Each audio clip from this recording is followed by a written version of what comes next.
Today's episode of the Phil Experience is brought to you by Rider Justice. Scott O'Sullivan and his team of motorcycle lawyers are nationwide and have been at this for over 25 years. I know Scott personally, and he's helped me to make sure that my policy and coverages are accurate moving into this riding season. Check him out at riderjustice.com. Pete from Mosko Moto. Yeah.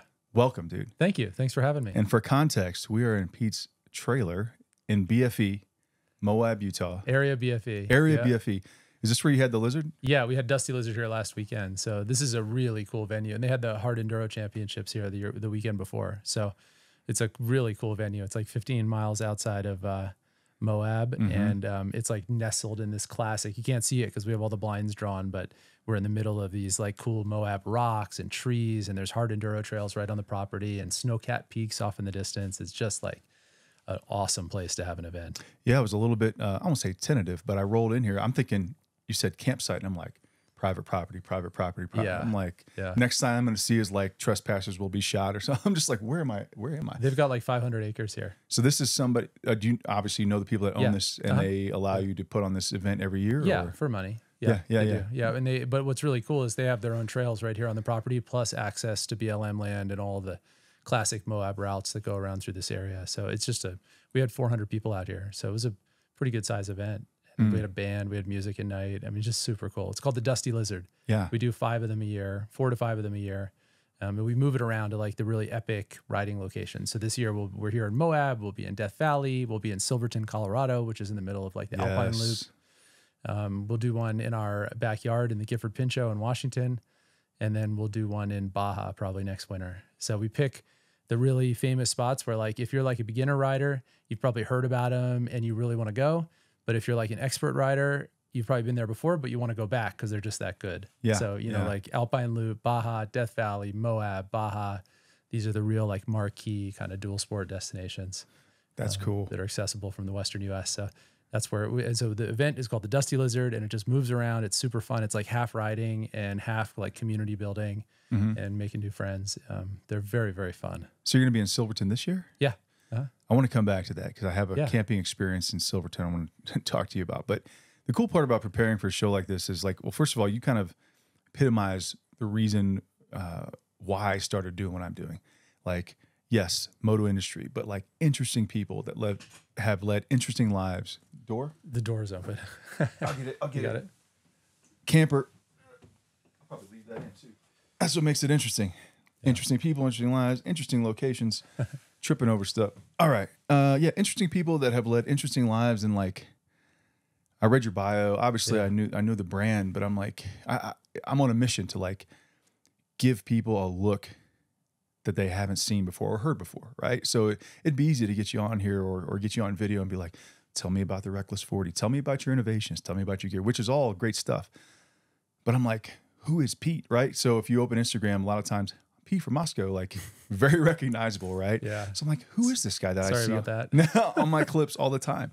And when I studied your bio and I read your blog and I watched your vlog, I'm like, man, how do I unpack all this?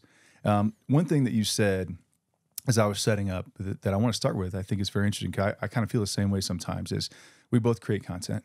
We both put our stuff online for a lot of people to see, more people see yours than mine. But the interesting part is you're like, I'm kind of an introvert. And I feel the same way. It's like I could be in front of cameras and this is who I am, this is what I'm doing, but out in public or, you know, like I'm not a outgoing, surround myself with a bunch of people type of person. Yeah. And I find that interesting, especially with what you do and how visible you are. Yeah. You know? Yeah, I'm an introvert who can kind of pretend to be an extrovert sometimes. And because of course my role is part electronic, you know, with the video work and stuff I do for YouTube and for product videos and Instagram, but then it's also part in person. I mean, we built the business on in-person contact, you know. In the beginning, it was like ADV Rider was the electronic and then the shows and events that we would go set up an Easy Up and explain our products to people in person was the in-person part. And we're still like that. It's just gotten a lot bigger. You know, now our show tour is like a team and a trailer and we have our own booth and our own events. And the electronic is still largely just me and my buddy Trav, and we sort of work on it together. But but to your point about being an introvert, I think that's true of a lot of people that are actually out there on social media because there's a lot of tinkering. I mean, you see, like, you know, like I said, last weekend, there were 400 people. Now it's just me and this little campground out here with my trailer and my motorbikes and a camera. And so that has to appeal to you to really, you know, people look at Instagram and they see all the riding shots and they think, I think if you could show a pie chart of what my life is actually like versus what people think it's like, if they follow me on Instagram, it'd be pretty hilarious. It's really the reverse. You know, it's a huge amount of time, like editing and just thinking about, you know, what you want to share. But to me, it's not, the electronic stuff isn't really making videos or social media. It's about communicating with, it's about communicating with our customers and having a direct relationship. So I think about it less of like video and Instagram and more about like, hey, there's something I want to share about this product or an event we're doing, and the video is my tool to do it. And then the comments where people reply or the DMs they send, that's them, you know, asking questions about the whatever ideas we've put out in the video. And so those social media is just this incredible tool for having like a really direct conversations with our customers and for managing kind of one-to-many relationships where, you know, I'm making the video, I'm answering the questions, but then there are a lot of people that have questions. It's just like standing up in front of a group and giving a presentation or standing next to a product in a booth. It's the exact same thing, just taken into the digital world.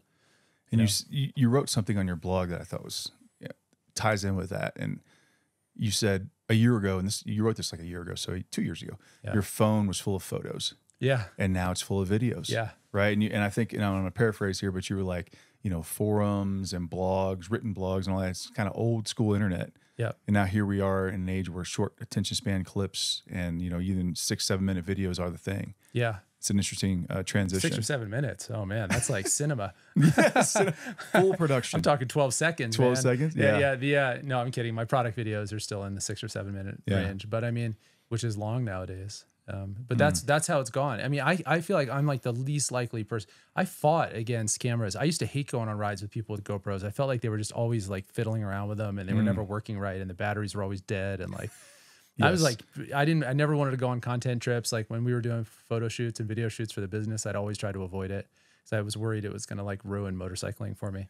And I was out a couple of years ago with our apparel designer, Scott Bryan, and we were camping off our little trail bikes and it was a brutal trip. It was raining and freezing. It was like the very end of the season and we were on single track. It was gnarly, but we were out there and he was like, it was during the week because we were product testing. And he's like, you know, we're kind of on the clock. Like we really should be filming this. And so like partway through, we're like, yeah, let's use our phones and make like a little video.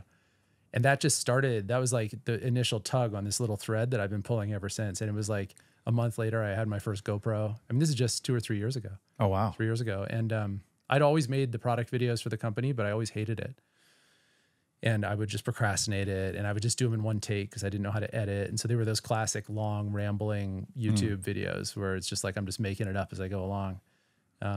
And nowadays, you know, attention spans have gotten shorter, video editing tools have proliferated and they've gotten easier to use. And now it's like all video, man. I feel like if you're not doing video, you're invisible. Oh, you know, that's a good point. Yeah. Yeah. And even this is a podcast, but we're doing it on video and not, which is not to say that there's not room out there for good writing and stuff like that. I mean, I think people got to look at, you know, if video doesn't come naturally to someone, if they're a great writer, I'm sure they can find a way to get a message out, but it's hard. Everything is video now. You know, so you talked about first sort of evolution of videos, long rambling videos. I did the same thing. If you look at the equipment we have, this is like the 5th iteration. Yeah. I'm going to Africa, so I've been studying how to make a documentary, right? Yeah. How much effort have you personally put into like studying the craft of this? Actually, not that much. Really? Yeah. Like for me, I'm not looking at it from a craft perspective. I'm looking at it like everything that exists between some piece of information I want to share and the ears and eyes of a person who wants that information is an obstacle. And it needs to be like knocked down. You know what I'm saying? Yeah. And compressed and consolidated and made efficient. Like I don't worry about production quality. I worry about the idea and how can I communicate it in a way that someone will receive it well. And like everything else. So like when I used to like, that's why I do everything myself. Like me and Trav do everything. We do all our shooting. We'll go out and make a product video and edit it that night and post it the next day. Like we shoot, we edit, we do audio, we do everything. We produce it. We decide where we're going to shoot it. We rig the bike. Everything is done by us. So there's no middlemen. We never hand it off to a third party who's got their own priorities and their own work queue that they're managing. And, you know, we're waiting for the audio person to finish the audio and the video and the cameraman to come. We don't do it that way. Right. We're all homemade, like cooked in mom's kitchen. And I think there's a lot to be said for that. It's like a self-published guidebook as opposed to a guidebook that's been combed over by editors and focus groups. You know what I mean? You get the personality of the creator, but I think that's what I want to do, is take all of that stuff that exists in the middle and just like compress it and get so fast and efficient with it that we can just make videos like that. Because it's about the idea. It's not about the production. When I see high production value stuff nowadays in my social feed, I think I just immediately assume somebody's trying to sell me something. Oh, wow. My hackles go up, you know? And so anyway, that's my perspective on it, but I appreciate the craft of it. I respect it. I think it's very, very cool. Now that I dabble, I'm a total hack. Now that I dabble, I appreciate how incredible it is what people make, like the artistry of it. But that's not my pursuit. My pursuit is like, I got something I want to say or share, and I want to get it to the people that care about it as quickly and efficiently as possible with as few middlemen, just totally direct. Right. You know, that ties in perfectly. I sent this to you last night, but I had a thought of like, okay, I'm going to create a documentary. How do I do this? So I'm studying videos. Okay. In every documentary, like there has to be a main character and there has to be conflict. Yeah. And the character has to want something. Yeah. So I was like, okay, so if Pete's the main character, what does Pete want? And it sounds like you're trying to compress everything. Yeah. What does Pete want, and what's the conflict? What's the obstacle that you have to overcome in your own personal movie, documentary to achieve that? Are you asking me that? I'm asking you that. Boy, that's a deep question. Holy crap. Yeah.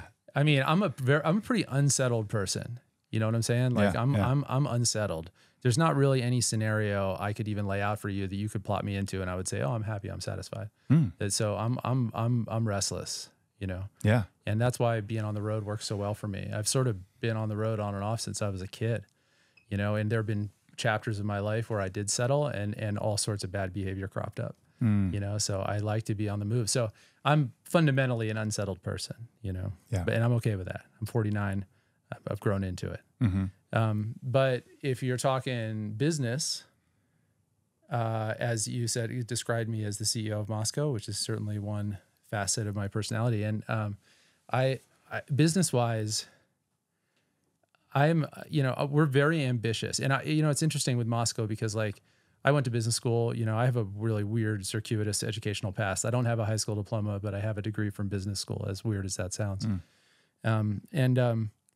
I learned all about, you know, business and money and, you know, buyouts and valuations and shareholder equity and maximizing shareholder value and all those things. I studied with all my fellow investment bankers and consultants, and I understand all that stuff. You know, I worked as an investment banker for 4 years, so I'm familiar with it.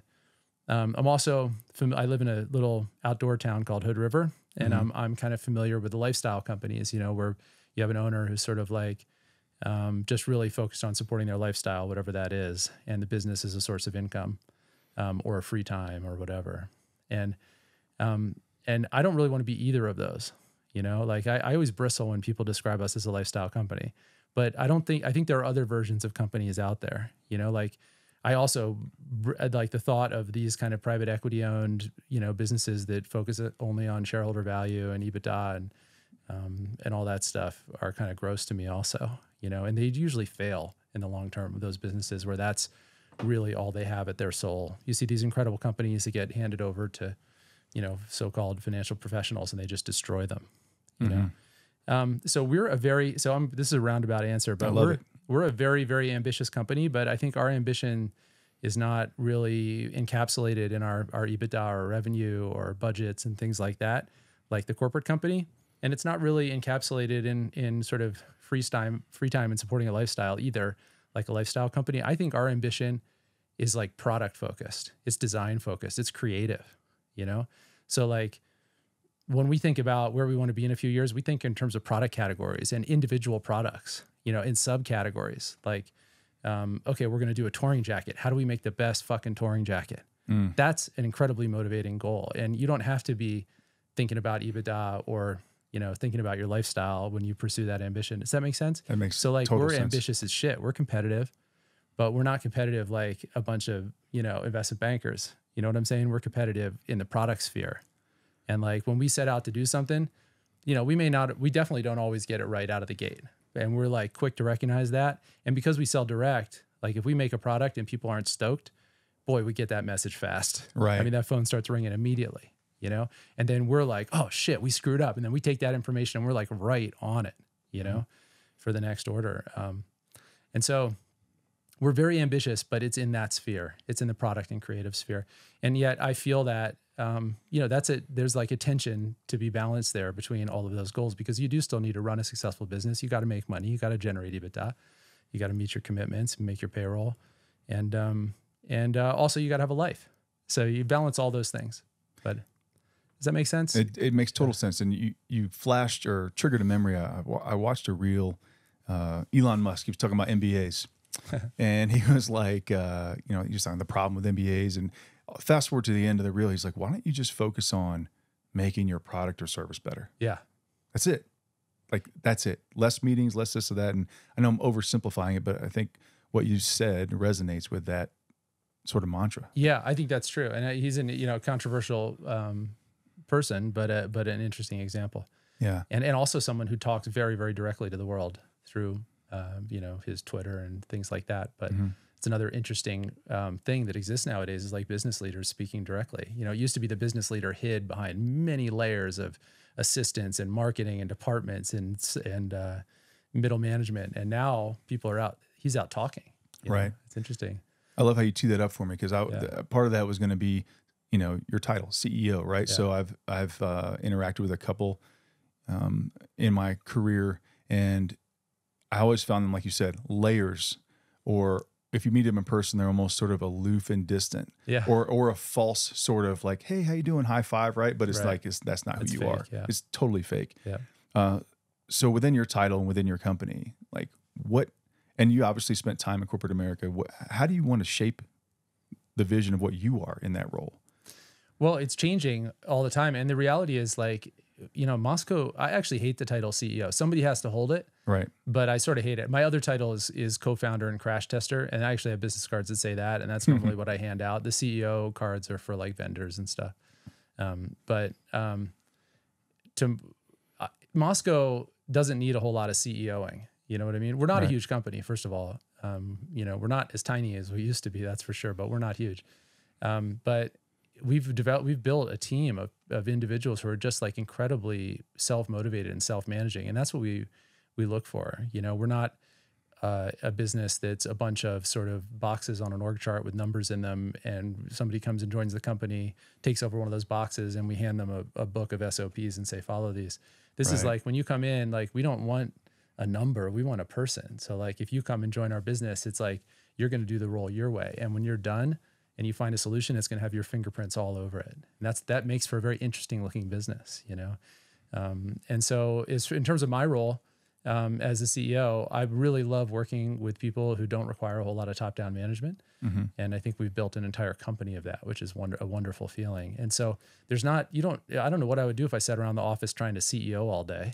You know what I mean? Right. We need a little bit of CEOing, you know, and a little bit of leadership. And then outside of that, you know, I'm like, well, now what do I do with my time? And I want to do the thing that is the most valuable to Mosko. You know, I put my hand on an oar too. And for me right now, that means video. But this is probably a chapter in the company's history. Like I joke that I want to be like the Colonel Sanders, you know, for Kentucky Fried Chicken. I'll be that for Mosko. But at some point you got to move past that. You look at like RevZilla and Anthony. I'm not close to the behind the curtain story at RevZilla. I just, as an outsider, like everybody, have seen he used to do all the videos, and now he's gone, and other people do the videos, but he created the model, right? Know? And I don't. When I look out 5 years, I don't really see myself making all the product videos anymore. I think we need a team making videos. So I'm sort of pioneering that model, but the next evolution of this is like getting some other people trained up on doing it, you know, and that'll be my job, is to help them. I think you kind of, you glazed over it, but it was huge. What I heard from you was, so I'm a big proponent of tell me what to do, not how to do it. Yeah. Right. And I love that in a, you know, executive who speaks that and says, we need to live this, because in my experience, and I can't speak for everybody, but it's tell me what to do and how to do it. And I'm going to put like 20 reports on your desk and 8 bosses so you can prove how you're doing things our way. And I would say that probably contributes a lot to the success and culture of your company. Like, because I'm like, hey, tell me what to do. And if I'm terrible at it, then maybe I shouldn't work here. Yeah. But otherwise, I want your fingerprints all over it. And I think that's refreshing to hear. And that's super cool. Yeah. I think if you come take a job, I want to see you do it your way. I want to see what your way looks like. And I think that that's the same way we do motorcycle trips. Like when we go out as a team and ride, like we have one meeting before the trip starts and that's it. There's no like morning kickstands up, whatever time people can figure out who they want to ride with, what route they want to take. And that's the same way we run the business. And that appeals to a certain kind of person. That doesn't appeal to everybody, right? And there's also a certain personality that will try to take advantage of that. And so you have to watch out for that too in a company. What personality is that? I'm interested. Well, if you're not going to provide a lot of top-down oversight, that creates an opportunity for abuse. You know what I mean? Somebody might feel like they can get away with anything. Right. And so you have to watch out for that. And because that's poisonous in a little company. I think running a business this way gets a lot harder when you get big. Size ruins everything, and so that's something that like one of the benefits of being at a small company is that you can run it like that. At a big company, you do kind of at some level, if you want to organize 10,000 human beings in a common cause, you do kind of need boxes and numbers and SOPs.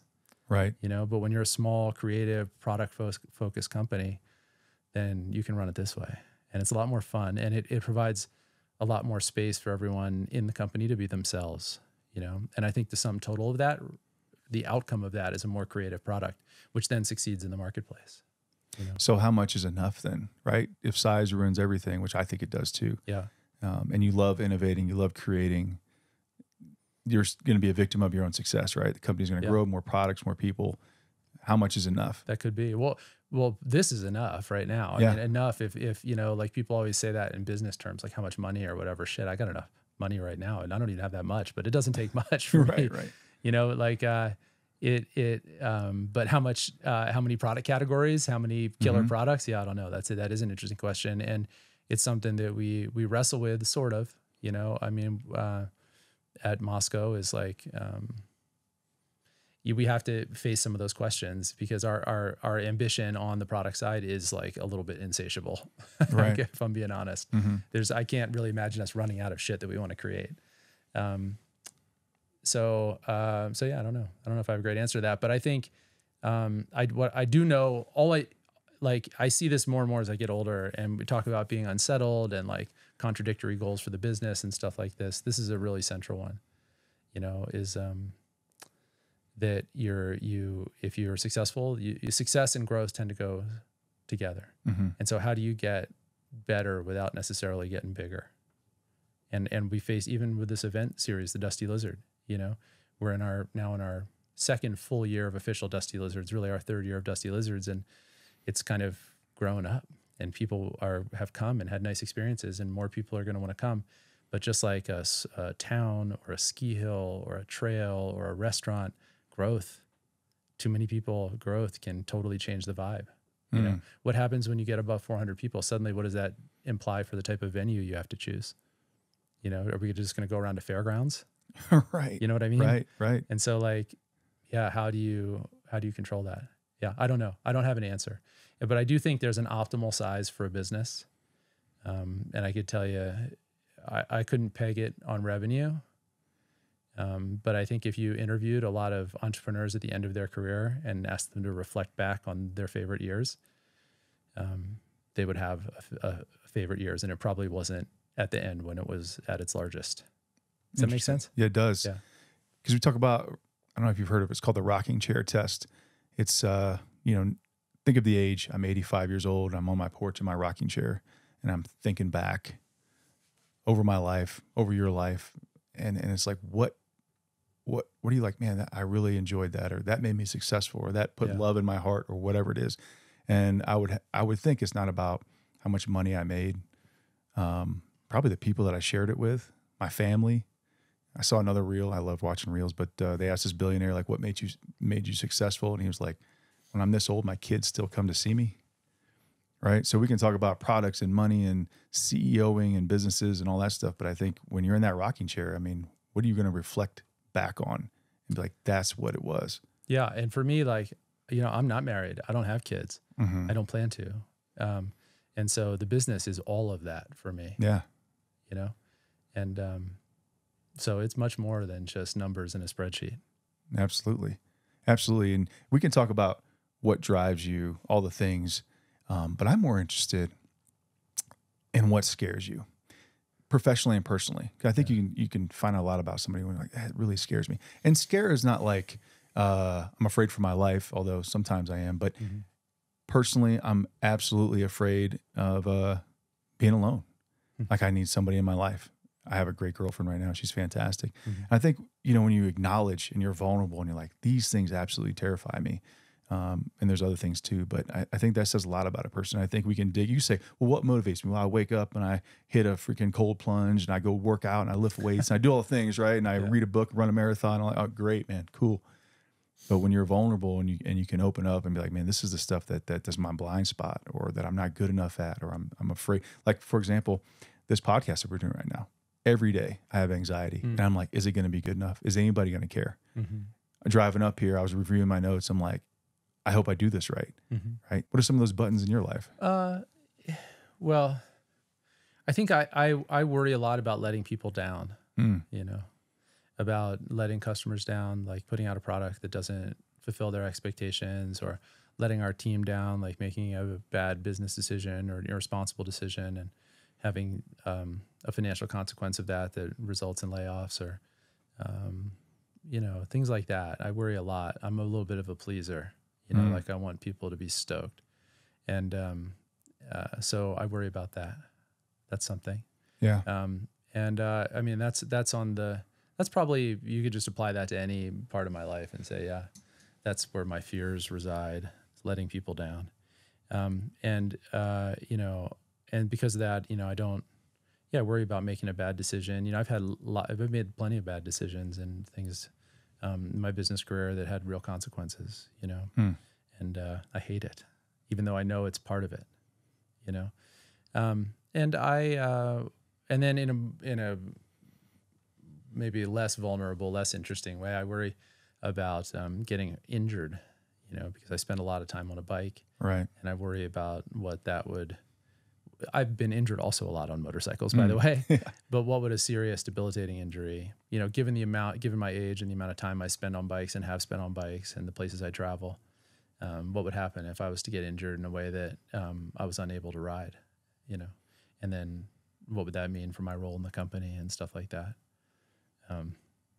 And probably comes back around to letting people down, or, I care really deeply about our team and about our family out there, like our tribe, right. And like I want to have a positive impact on people.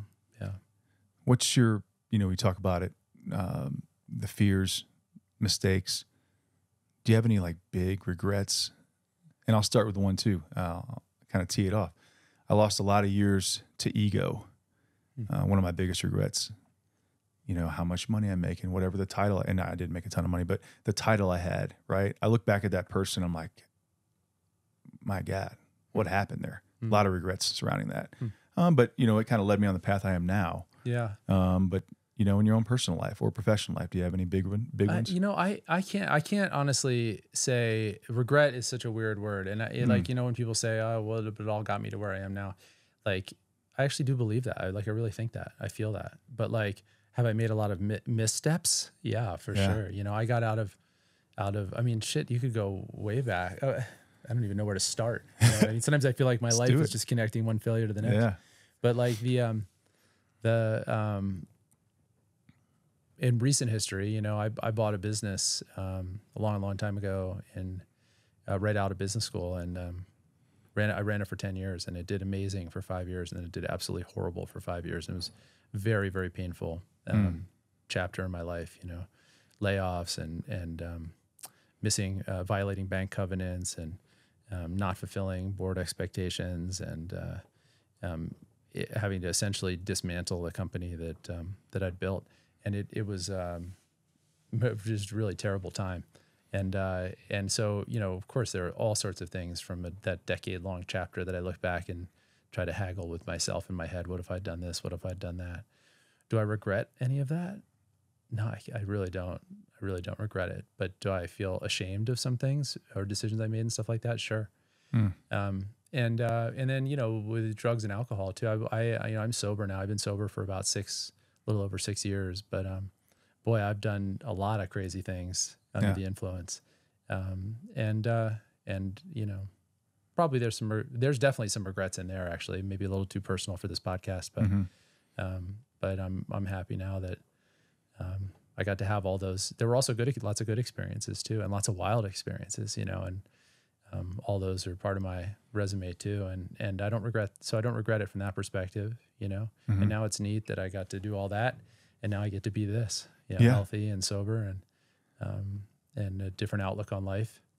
And I figure if I don't drink or get high from now until the time I die and I live to a ripe old age, then if you just take an average of my consumption over my total life, it'll be almost like a normal human. Right. So you talked about the business and you talked about how I read about, you were like, I got on a motorcycle and went to Panama. And that was sort of the inception, right, of this. Was it just a decision, like after all of whatever happened, it fell apart, or you decide to step away?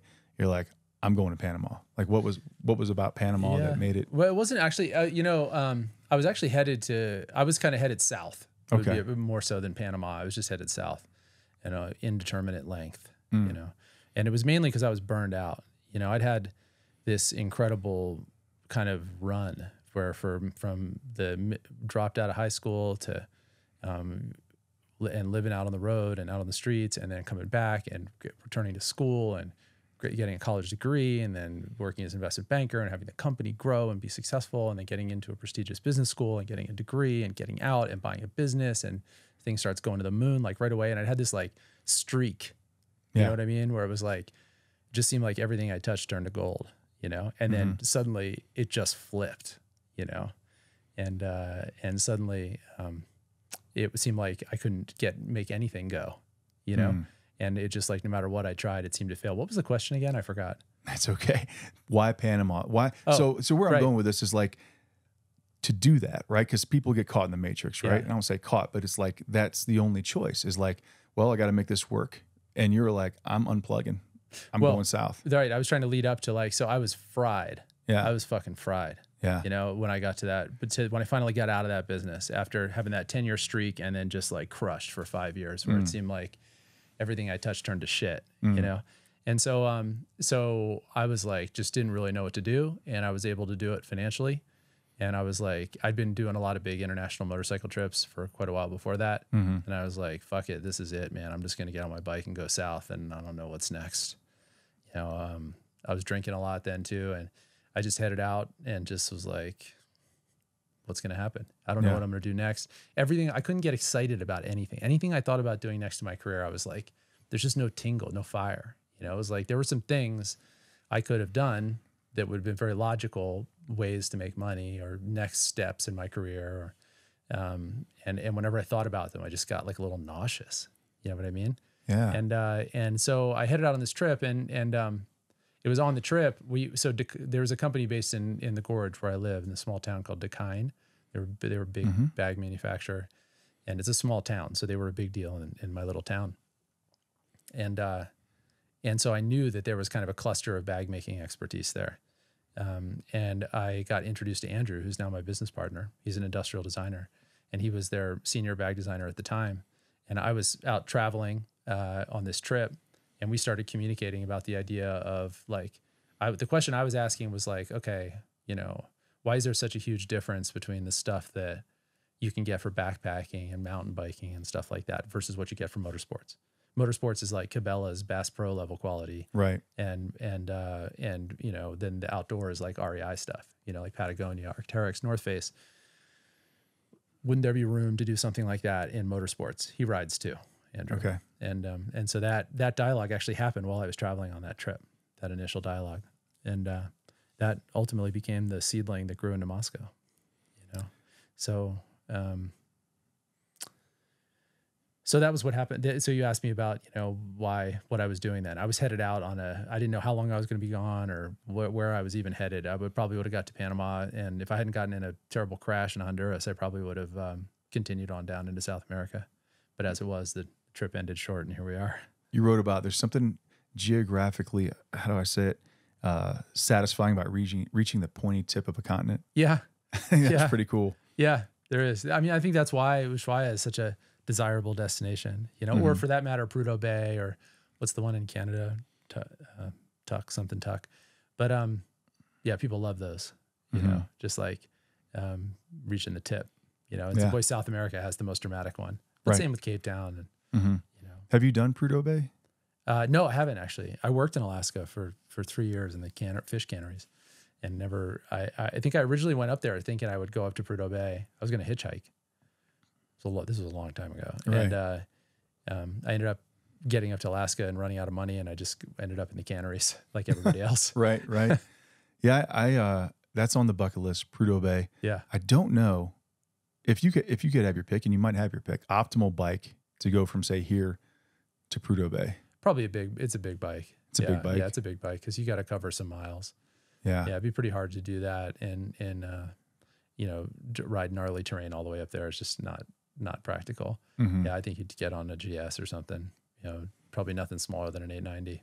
Yeah, and I think there's like, is it August, September? I was reading. There's only a couple months of the year you probably. want to. Yeah, I'm not an expert on Prudhoe Bay, but I think there's a lot of, just like getting to the pointy tip of South America, there's a lot of straight, not particularly interesting riding to make it happen, you know. But when you get there, then you're like, wow, I'm on the tip of the world, you know? Yeah, that's really cool. Accomplishments on motorcycles. Do you have any? Because you've ridden all over the world. All over the world. Are there still places that you want to go that you haven't been? Oh yeah. There's no end to it.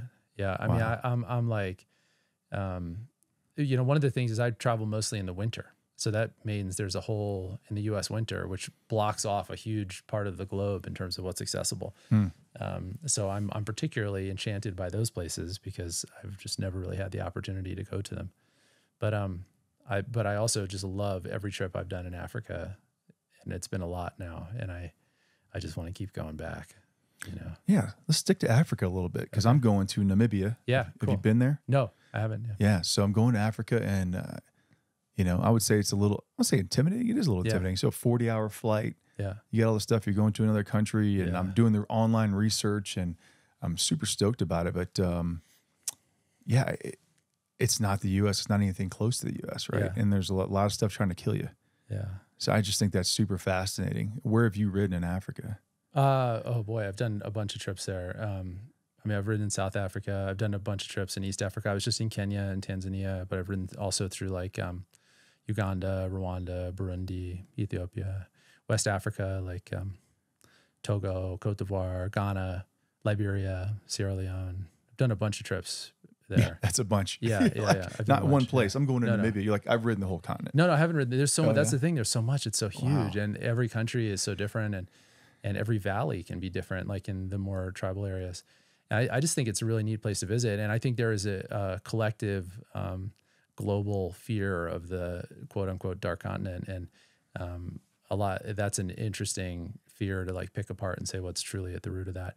But I think going to Africa is like really eye opening, and probably if your perception from here is that there are a lot of things trying to kill you and a lot of threats, it'll be really eye opening to go there and realize how awesome and friendly and interesting and inviting, and actually how comfortable you feel there after a couple of weeks. But don't like, you know, owning those feelings you get when you first land and like really dissecting them is super interesting.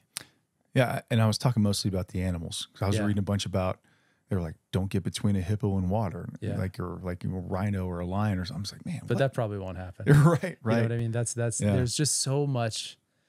If you thrive on an adventure and exploration, you know, there's a lot in Africa, you know, and I think one of the coolest feelings is going to a place that makes you nervous and then getting comfortable there.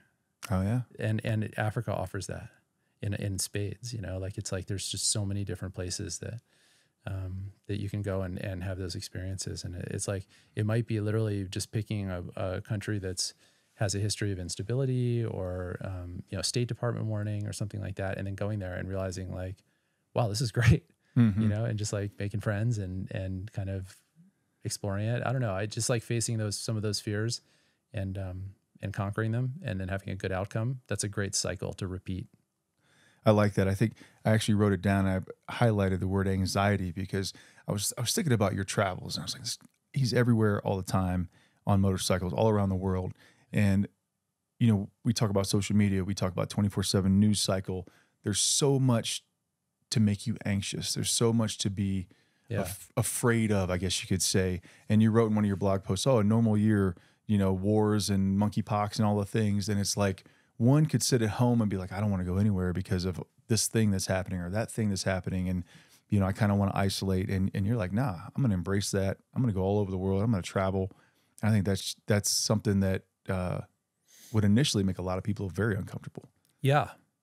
One of the things I talk about, or I think about and have like bounced off of with a bunch of other travelers is like this, because like you can't be all Pollyanna. Like there are bad things out there in the world.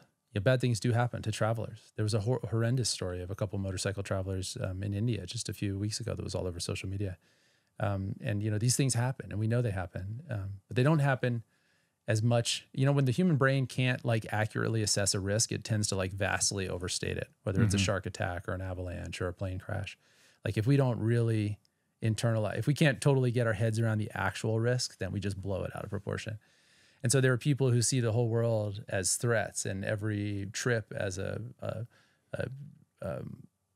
tactical, situation. And then there are others who maybe are just totally Pollyanna and just sort of flit about and wander into dangerous situations. And I think it's one of these. It's like a existential type of thing. It's like where somehow you have to it's like you have to say it's risky, but I go anyway. It's not saying it's not risky, you know, although I do think the risk is vastly overstated for most people, but at some level you can say, okay, let's try to get as accurate as we can with the risk and then say, we're doing it anyway, just like riding a motorbike, or any of the other stuff we do, that's ultimately, I think what it has to get to is like, let's cut out all the bullshit, get it down to some feeling about what the actual risk we're talking about is, and then say, okay, I'm good with that. And I do acknowledge that I might crash. I might get hurt. I might get caught in the middle of some kind of conflict that I don't understand, but I'm going anyway. That's where I'm at with it. Yeah. I wouldn't want to be somebody who's out there just saying to the world like, oh, just do whatever and go whatever, nothing bad will ever happen. Yeah. You totally get robbed, beat up, whatever. That happens, by the way, in a lot of places, much closer to home. Right. But that can happen. Yeah. But also, I don't think that looking at the world as just like a threatening place, I mean, that fucking sucks. Then what? It does. Yeah. Sit on your couch, There's a lot of people who do it. Yeah. There are, yeah.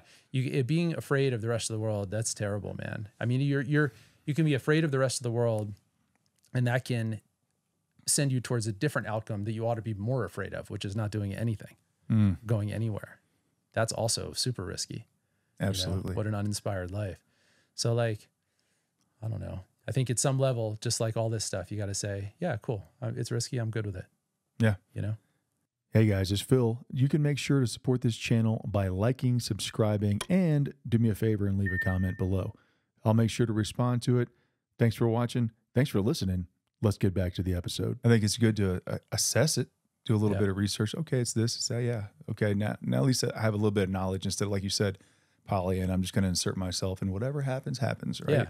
Yeah. Control a little bit of it. I mean, I think to me, it's a fact that if you go out in the world and make yourself vulnerable, you're far more likely to invite good things than bad things. And I mean, way more. I mean, like 99-1. Wow. If you put yourself in vulnerable situations out in the world, what actually enters your sphere is positive. It's people who want to help. It's people who are friendly. People who invite you to come crash on their couch or help you get your motorbike fixed in the middle of nowhere or throw it in the back of their truck and take you to the next town. And that's what actually comes in, not people attacking you and kidnapping you and robbing you. You know what I'm saying? Yeah. Like, and to me, that's not rose-colored glasses. That's a fact. I mean, that's based on, decades of personal experience. Right. Like putting yourself, what we're ultimately doing is being vulnerable out in the world. And if you do that, you find that most of the time what comes in is good. I love that. I think the perception versus reality, and you are somebody that has experienced the reality, and you're like, hey, look, that perception, even when I said like everything's trying to kill you, because I read up on all these animals, like actually, it's probably not going to be the case when you get there. Yeah. And you can sort of what's the word I'm looking for? Pull that apart and say, here's the perception a lot of people have. Here's the reality because I've experienced it. And I'm setting this up because I'm pivoting right now to something that you said in your vlog on camera. And I was actually driving out, so 6 hours driving out here. I was like, oh, that's cool. He said it. So I driving, but listening to YouTube, and I listened to probably 4 or 5 videos because you're like, and we're going to Burning Man. I was like, Burning Man. So I've known a couple of people that have done that, but the perception is, well, is the perceptions, right? And it's generally cast in a negative, weird light. Yeah. And so I just went in deep, and they had the 10 principles of Burning Man, and then you were like, well, I've been going there for 17 years. I'm like, this is not what I thought it was at all. Yeah. At all. Yeah. What do you think, having been there for 17 years, because you just sort of dispelled the myths of Africa to me. You're like, hey, man, it's probably not this, probably not. More good things than bad are going to happen to you. Yeah.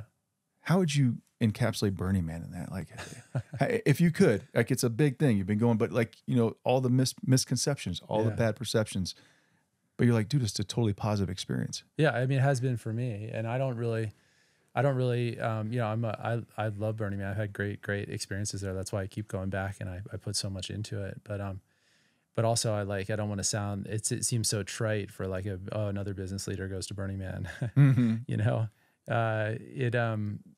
so I don't really consider it my job to like convince people either, or to correct their misperceptions. But I do think that, that absorbing all that information, filtering it, and overcoming those mental hurdles is the first step to actually going and engaging with the community.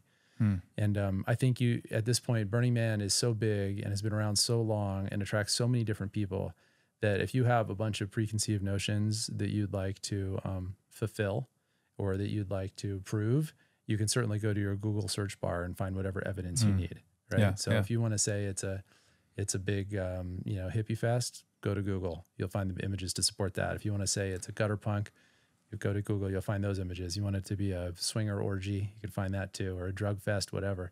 Right. But I guarantee you that all of those, like preconceived notions can also be equally disproved.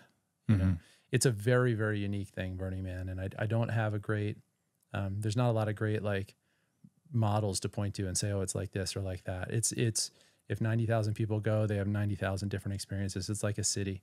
And you could go to New York and I could go to New York and we'll both come back and have totally different impressions of it. But for me, I love projects. I love type 2 fun. I love working.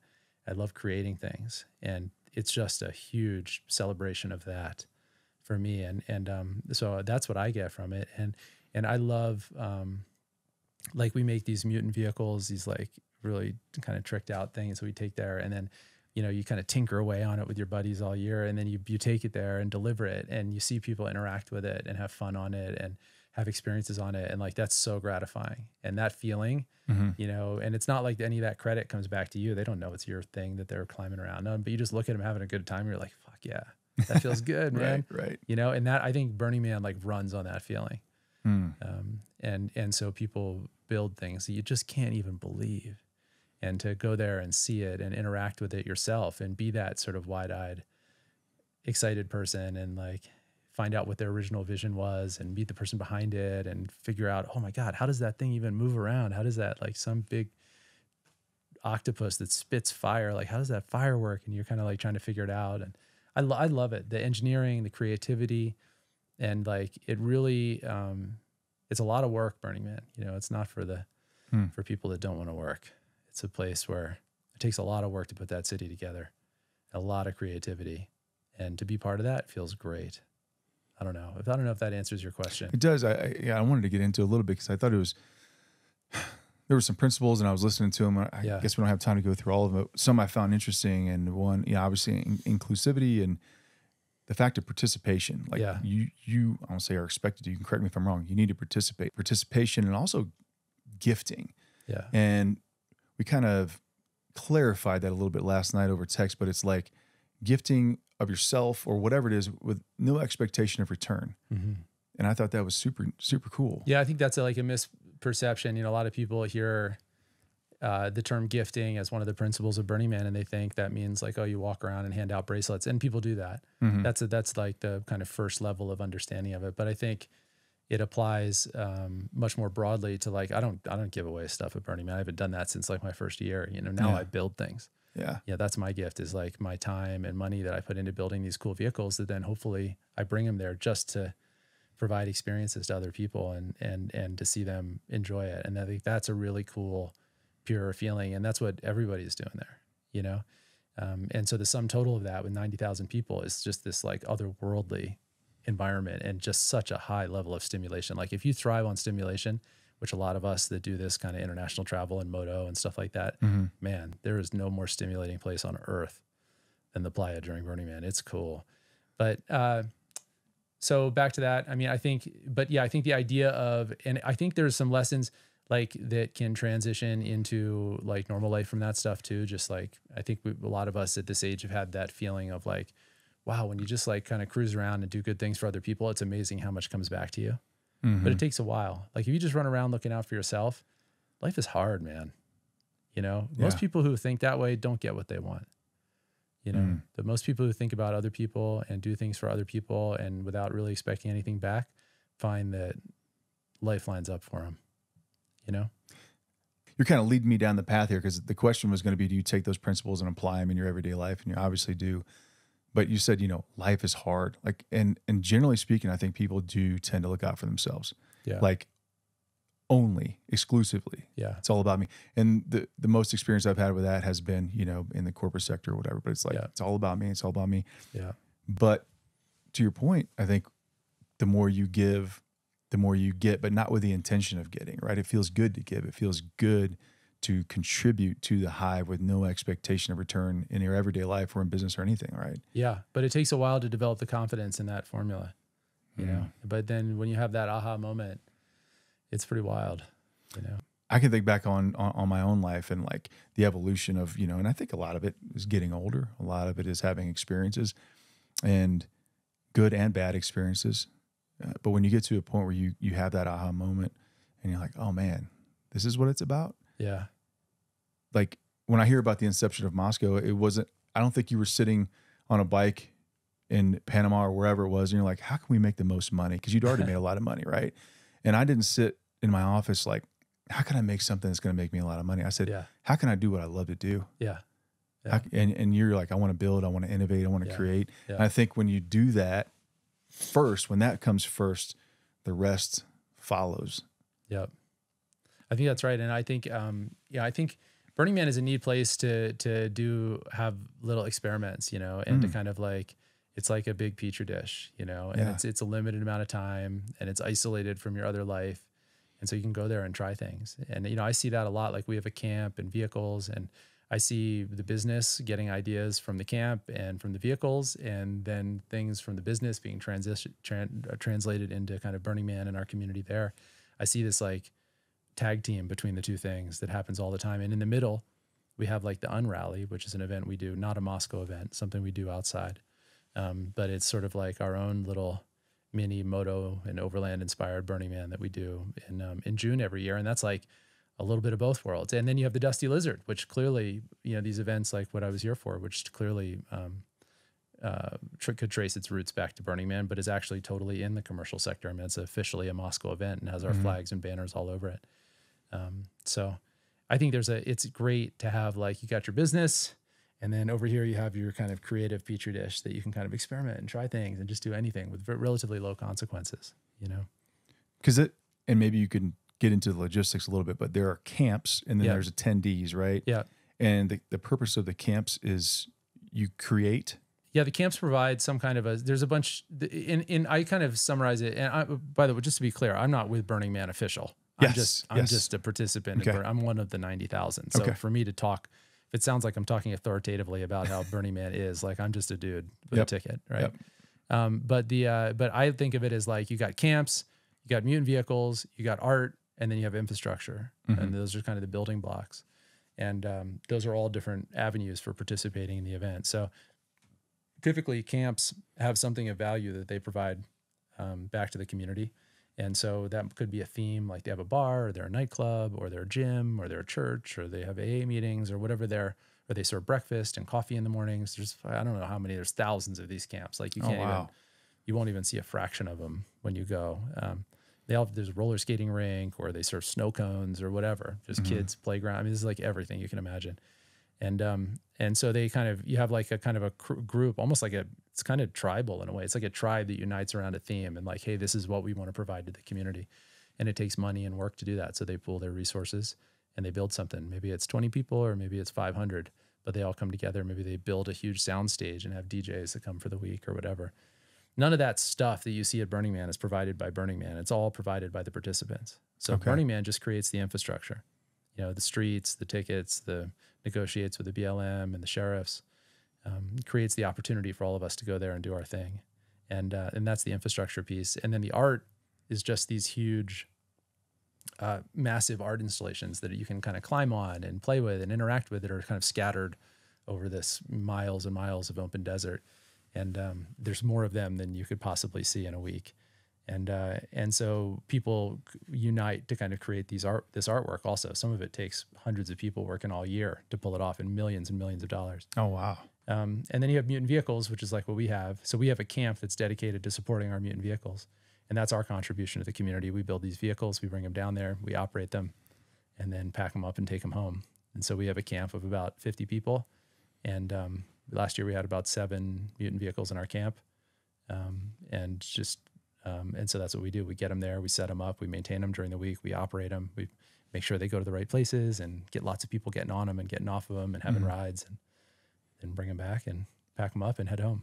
So I don't want to stick on Burning Man too much, but I'm kind of fascinated by it. Yeah, but one of the other tenants, it was, SelfReliance? Yeah, SelfReliance. Yep. So when I think about, okay, maybe I was going to haul my camper out there or whatever, I'm just going through this logistically. I'm like, this is in the middle of the desert. I can only have so much water. What about this? What about that? Right. So that just seems, is it a community-based thing? We all pitch in and help each other. It can be. I mean, I toss around that self-reliance because I think about self-reliance all the time now too, for our business and at events and for myself personally and for motorcycling, and like, what does it mean to be self-reliant? And I feel like it's really just like this quest, because self-reliant could be, I don't know how to change a flat, but you do. So I'm going to go riding with you. That can be self-reliant. You make sure you're covered, you know? So it doesn't always have to be this totally individual pursuit, And a lot of times when you have camps coming together at Burning Man, it's like, okay, this person's going to take care of the food, and this person's building the shower, and this person's going to haul out the garbage. And so it doesn't mean you literally have to build your own shower, haul out your own garbage, cook all, you know what I'm saying? Right. There's a lot of different ways to interpret it, but I think it's a neat term. And I think about it a lot, Yeah. Everybody's sort of responsible for themselves, and it helps keep out leeches and mooches. You know what I'm saying? Yeah. Like, it gives you a reason to be like, no, I don't think so. You're not being self-reliant. You know what I mean? It's like, you can kind of say like, you got to come prepared, in Burning Man, but also in life or on a motorcycle trip or working at Mosko or whatever, the Unrally. I think it's a neat principle, self-reliance. Especially if you're out on a trip, or even driving out here in my vehicle, or taking a trip on the motorcycle. Like, you can't take everything to cover every possible scenario with you. Right. So you got to prioritize. And I would imagine that gets even heavier when you're in another country. So you're like, I can only check so many bags. Yeah. I can't have a backup to a backup to a backup. Like, fortunately, a lot of the stuff you need is available in those other countries too. That's what usually when you find when you get over there, Okay. So I'm a big, I got to have everything. Yeah. I got to have first aid kit. I got to have a trauma kit. I got to have tools. I got to have this. but you're on your bike. You can only fit so much stuff in there. Right. So prioritization comes into place. And then the stuff is only as good as your training. Yeah. Right. So then maybe you bring your buddy with you, and he's got some backups to the backups. But I think that whole concept of being prepared and preparedness and self-reliance is something that exists in the motorcycle community, but also in your personal life. Everything, power goes out to, I got spare food, to all that stuff. And, you travel a lot. So I would imagine that you have a lot of layers in place to cover that. Yeah, maybe. I mean, I think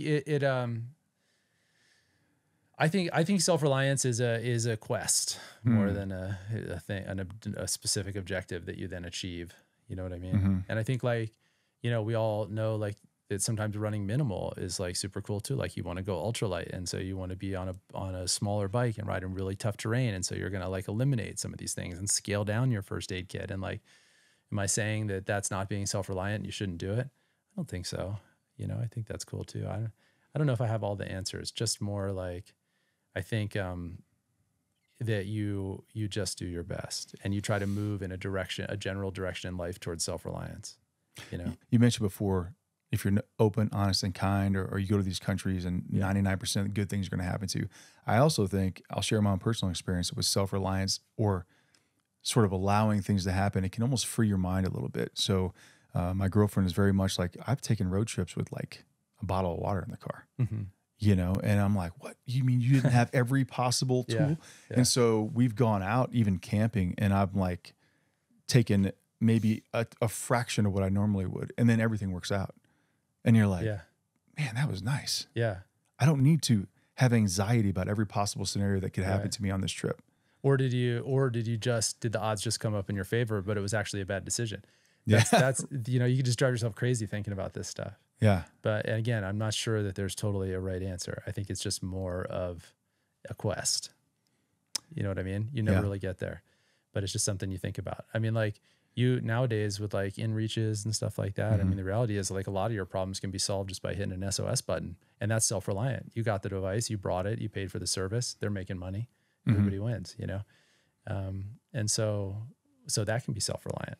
You know, maybe you didn't maybe somebody else brought, you know, a tow rope and a first aid kit and a spare fuel pump and all this other shit, but forgot an inReach, you know, and then had a problem that wasn't covered by the quiver they brought. One of the Freshline guys, they were talking about a story when they were in the Gobi Desert and they had global rescue, and a guy broke his ribs or whatever, and they called global rescue, and they were like, dude, there's a fuel shortage. We can't get to you. So it's like, figure it out. Yeah. And they're like, well, isn't that why we got you? Yeah. So, but I think it's like, you know, there could be times when help's not coming. Totally. You are the help until help arrives. Yeah. But when we talk about in our personal lives, and I guess I'll kind of pivot back to Mosko as we kind of wrap it up here, but in our personal lives, we can be a little more like, hey, whatever, I'm going to go out and do this thing. I'm not going to bring my gear. Hopefully it all works out. In a professional life, especially running a company, do you find yourself, do you have to be a little more risk adverse? Do you got to make like a little more calculated decisions, whether it's product development or whether it's, you know, moving money or resources around versus like, how do I put this? The consequences of, say, doing it wrong out here by yourself in your camper, you're like, that was a little bit inconvenient versus in your business life, you could go back to one of your fears. Have I let people down by maybe not calculating this or risk assessing this or whatever it is, right? Do you find yourself, maybe there's two separate paths you got to take in your personal and professional life? I don't know. I see a lot of analogies between the way we travel on bikes and how we run this company. Interesting. It feels like one big motorcycle trip to me, and it has from the beginning. And it's like we're, because we don't really know what's around the corner. I mean, isn't that, again, another sort of like just very angsty concept, is that you got to have a plan. And yet almost certainly out of the million potential scenarios that could occur, it probably won't be the one that was in your plan. We know that when we make the plan, and yet we have to have it anyway. And isn't that just a source of never-ending angst? That's deep. But like, I think if you don't have a plan, you'll never get moving, you know? But you have to be ready to like ditch the plan and reevaluate and recreate and have a new plan on a dime, you know? And so to me, that fits perfect into business. Like if you just like have a plan and you rigidly stick to it, no matter what the world tells you, you're not going to be very successful. You know, like you got to follow the clues, read the signs, adjust your plan accordingly, because you don't know what you don't know when you embark. You know, but that's why I feel like a lot of times you see these like business ventures that are just sort of a business plan that get all this money behind them and turn into these big flops because like they didn't have time to percolate and listen to the cues that are being sent to them by the world and by the marketplace and kind of go through that process that a business has to go to reach its full potential. You know, you just took it at its inception. It's like injecting steroids into this little tiny seedling, you know. It needs to like face some adversity and grow and adjust and look at, you know, read the tea leaves, you know what I mean? So anyway, back to your question of, I think there's a lot of analogies between the way we ride and the way we run this business. So yeah, we always have a plan. We're thinking a few years out, but we'll change it in a moment's notice. This business feels like a big motorcycle trip. Dude, it's like a big motorcycle trip. And that's amazing. We're on it together. It's like, it's wild. I think about that all the time. And you know, it's funny because like at Mosko, we actually go on motorcycle trips with the team twice a year. We close the office and we all go out riding together. And it's really interesting to observe how like quickly and smoothly we go from our our kind of work day roles to our writing roles, and then back to our work day roles. And there's so many analogies between the two in our business, that it just feels, it starts for me now after whatever it's been 11 years, it just feels like one big long trip. That has to be amazing. And I think your appetite for risk, we talk about risk, adversity and all that, has to be high, at least it was in the beginning. And back to the plan, somebody asked me, they're like, well, what's your plan B? You know, for if the podcast doesn't work out, I'm like, there's no plan B. Yeah. Like it's whatever. Like it's just going to work. Burn the ships. Yeah. Burn the ships. Like, and I think that's to your point. Well, I love what you said. We create a plan knowing that that's probably not the plan we're going to use anyway. Yeah. It's like, well, wait a minute, ding, light bulb. Right. But you got to do it. You got to have it, because otherwise you got to get moving. You need something to walk towards, you know, and to push for. But then if you're, like I said, we all have seen those types of business owners and entrepreneurs that are just so rigidly sticking to their plan and ignoring all the clues. And that's that's a total dead end, you know? So you gotta be able to embrace both of those. I had a good friend tell me once, he was like, if it's 51% one way, 49 the other, I'll take the 51 and just adjust. Yeah. Very kind of loose. Yeah. Doesn't mean he's deliberate with his decisions, but it's like, it's just going to adjust. Yeah. And not stick to a rigid plan. Even like you said, you're reading the clues and this thing's going down in flames. Yeah. Burning. But you're like, oh, but I got to stick to this. That's what the plan said. Right. Yeah. Yeah. No, I think that's, and it's the same when you're traveling. I mean, you get out, like, you know, look at like we just did a trip, took the whole team down, the whole team went down to Baja. You know, and we left on the trip. I mean, not really thinking, we knew what was going to happen inside, but it's like, hey, we're going to get to this point and we're going to meet there. And then we're going to get to this point and meet there. We're going to get to this point and meet there. And it's like, you know, we have 30 people leaving on this trip and they all split up into whatever little groups. And I mean, God, by the end of the week, we were spread all over northern Baja. We had groups in the mountains, groups on the Cortez side, groups on the Pacific side. We had injuries, we had breakdowns, we had people getting stuck and getting into terrain that was too gnarly and they had to turn around and go back. Like, it was awesome. And somehow we still all managed to meet up and camp together on the last night. But like, you know, the minute you unleash everybody, it's like, what's that saying about like in battle, no plan survives the first contact with the enemy? It's the same thing as on motorcycle trips. It's like no plan survives the first day of riding.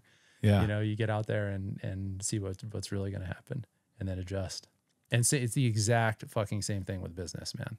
It is interesting because I love your view on things, and that with that thought process and with the way you live your life, you're still very successful with it. And by success, I don't mean this amazing camper or however much money you have. You seem very fulfilled. You're like, my life and my business is like a big motorcycle trip. Like, hell yeah. Yeah. Right? And so to be able to speak to people that look at that, they see you on Instagram, they see whatever it is you're doing, they're like, I want that life, right? Maybe they don't see the behind the scenes of what it took to get to that life. But what would you say to them? What would you say like, hey man, like this is me, this is how I am. This is why I'm fulfilled. And here's a little bit of inspiration for you too, right? Here's a little bit of me giving to you, back to the Burning Man, you know, with no expectation of return. What would you give them? What sage wisdom, if any? Well, I don't have like a bunch of like witticisms to pass. It's more like what I would offer them is like full and transparent access to my story.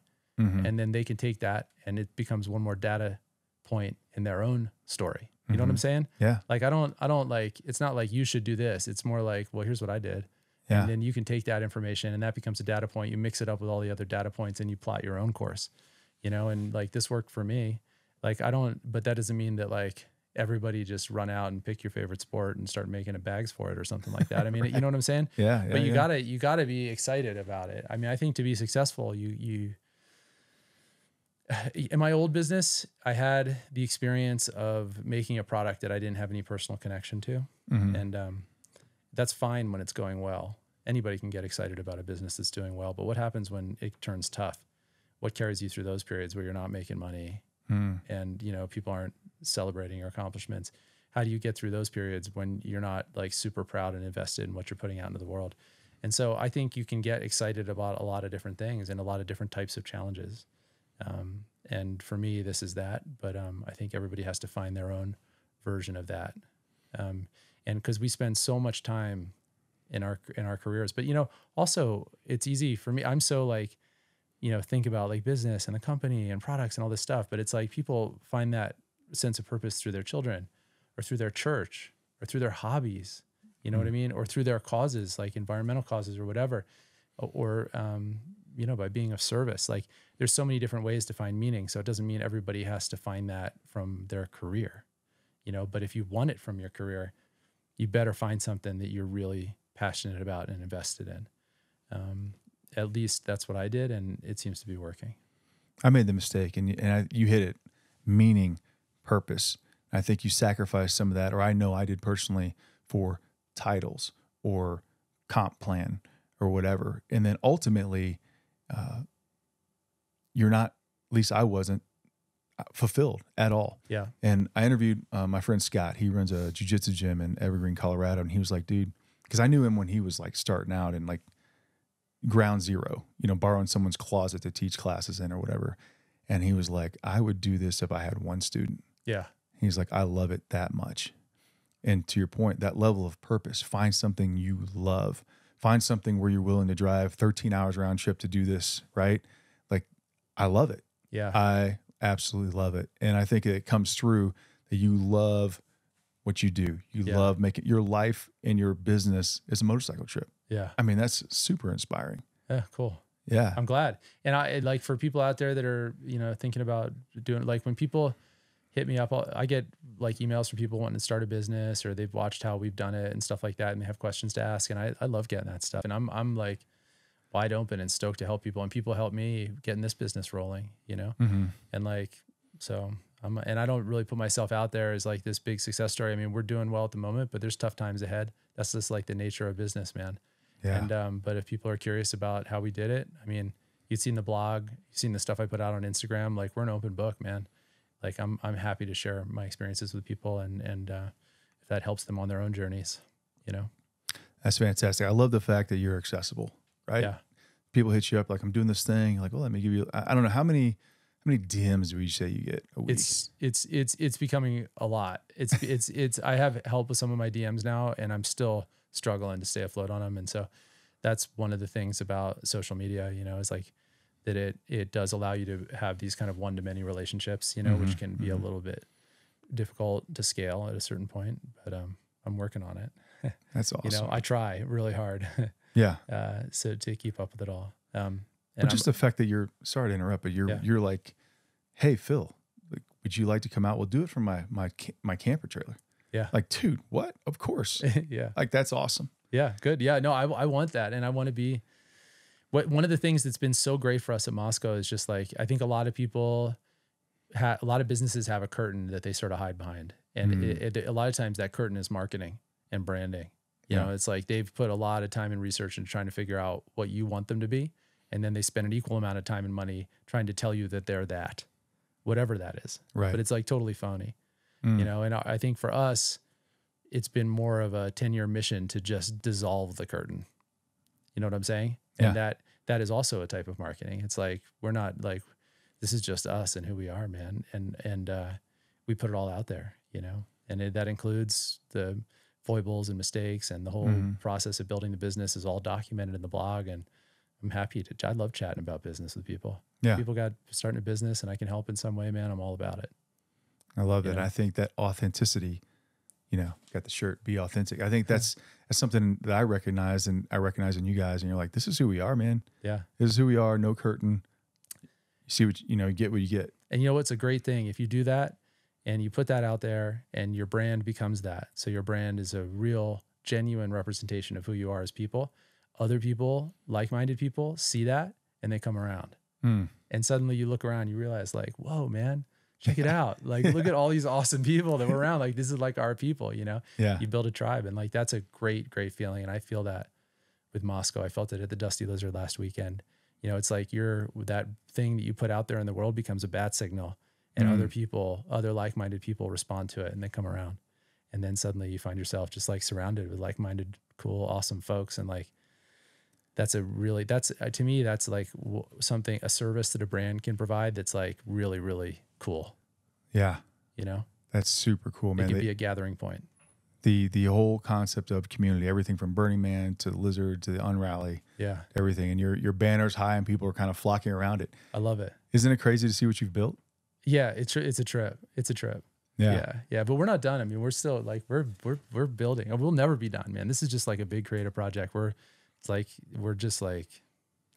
not done, you know, but yeah, I love it. I'm so proud of what we built. And it's like, because I'm out talking a lot to cameras or whatever, then people credit me with it. But like, man, the team, the Mosko team, like the people on, like, that's where the credit is really deserved. Like, this is like really a team effort, you know? And sometimes I feel a little guilty when people come up and they're like, oh my God, you know, like I get credit for some product or for some event or something like that. And I'm like, in my head, I'm just immediately translating like, yeah, but they, you know, that's these guys. Right, you know? right. But that's just how it is, I guess, when you put yourself out there like this. But really, I think what we've got is a team of people that are really like honestly just on this mission to do the best job we can. That's fantastic. Yeah. Well, before we wrap up, man, we got to do the mandatory selfie on camera. Okay. It's becoming a thing. Okay. We'll leave it in on the video too. I want a copy of that before you go. Yeah, man. Yeah, absolutely. So Pete, I really thank you for your time. Fantastic episode. I just, you know, I think especially we just met an hour and a half ago and you're like, nah, I got to have an hour and a half engaging conversation with the person I just met. It's easy. You're really good at this. Yeah. Oh, well, thank you, man. Yeah. Thank you. I mean, thank you. That means a lot. You probably don't need it from me, but I wish you guys all the success in the world. I think you have a fantastic brand and product, and I love to see people rallying around your flag and authenticity. Super cool stuff. Thanks, man. I appreciate that. And same to you. This is really cool. It's neat to be part of it. And I can't wait to see what comes of this whole adventure you're on. Thank you. Yeah. Well, hopefully my life will be like at a giant motorcycle ride. Well, it sounds kind of corny, doesn't it? It does. Tagline. My life's like a giant I'm constantly running out of gas. I don't understand. Oh, man. Yeah. Well, good stuff. All right. Guys, thanks for watching. Pete with Mosko. Bye-bye. Shake your hand. Cheers.